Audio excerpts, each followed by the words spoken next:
Halo, selamat sejahtera untuk kita semua. Perkenalkan, nama saya Farisya Beralicia dengan NIM 2024 10 10 22. Jadi, izinkan saya untuk mempresentasikan tugas perancangan aspek usaha yang kedua. Jadi, kita diminta untuk merancang sebuah rumah yang bisa dibilang uh, kelas menengah ke atas. Jadi lumayan mewah, cukup mewah. Itu site-nya berada di Bintaro, yaitu Jalan Cut Nyadin 2 deket Taman Menteng. Jadi ini adalah genrenya itu sebuah rumah neo vernakular. Jadi ada implementasi dari backstory si usernya juga. Tapi sebelum itu kita mau ngebahas site analysis terlebih dahulu. Oke. Jadi sebelumnya kami sudah pernah melakukan site visit langsung ke sana. Dia memiliki luas 13 kali 23 dimensinya.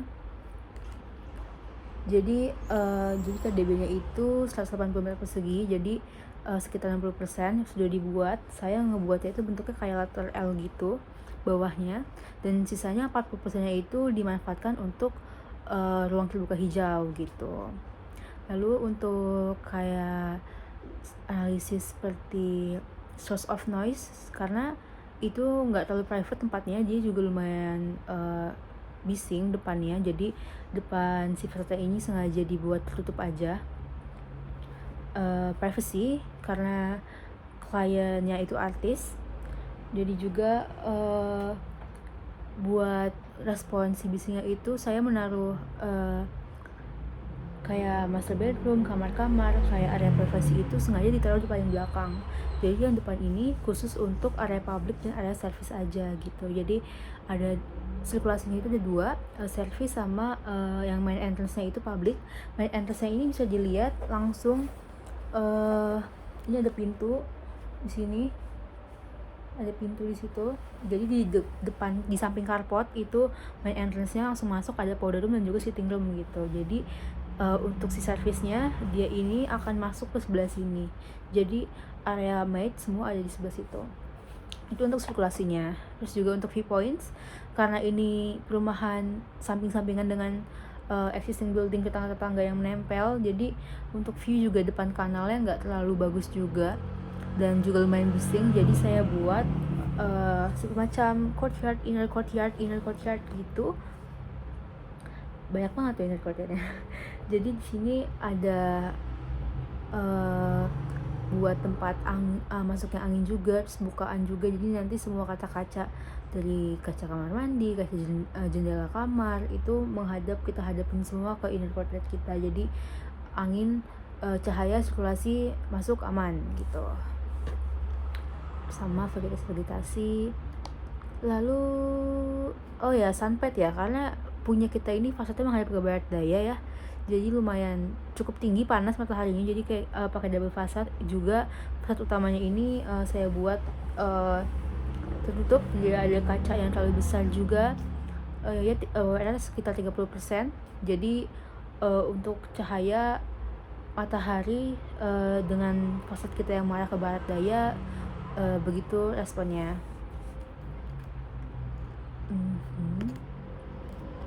Lalu kita bahas ke user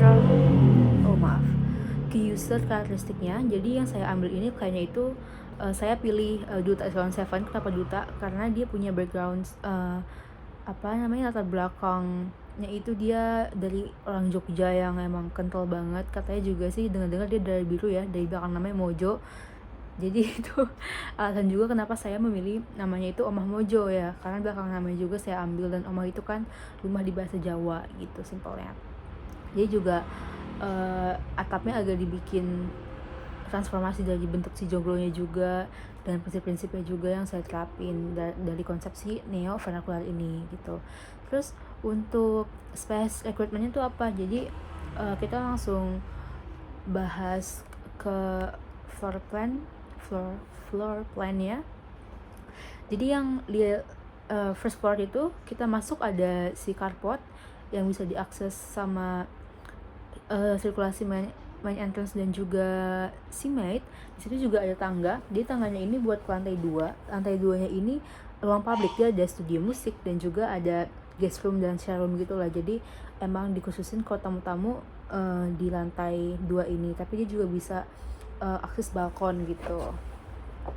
Tadi ada first plan-nya itu tadi ada si foyer masuk, lalu ada sitting room, ada powder room juga, lalu juga di mate itu ada wet kitchen. Jadi wet kitchennya itu sama dry kitchennya itu dia ada kacanya gitu, jadi bisa kayak saling komunikasi gitu. Kayak misalkan, bu saya butuh bawang, bu saya butuh ini, jadi tinggal kayak buka jendela ini. Dan juga di wet kitchennya itu ada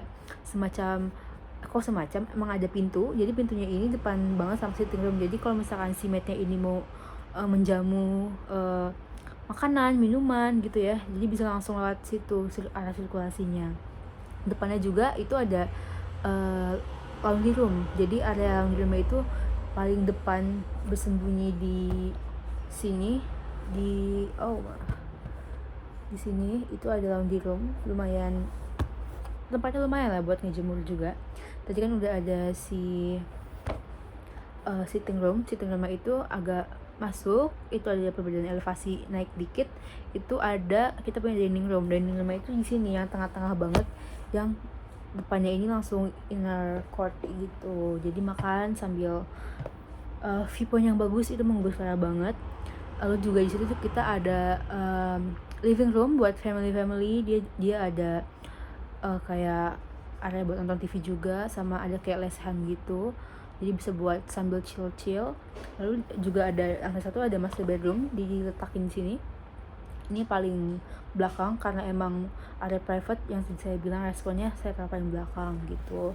Terus juga di dalamnya ada tangga yang bisa mengakses ke lantai 2. Jadi tangga dalam ini emang khusus private, jangan bisa diakses oleh anggota keluarga. Beda sama guest room tadi ya yang paling depan.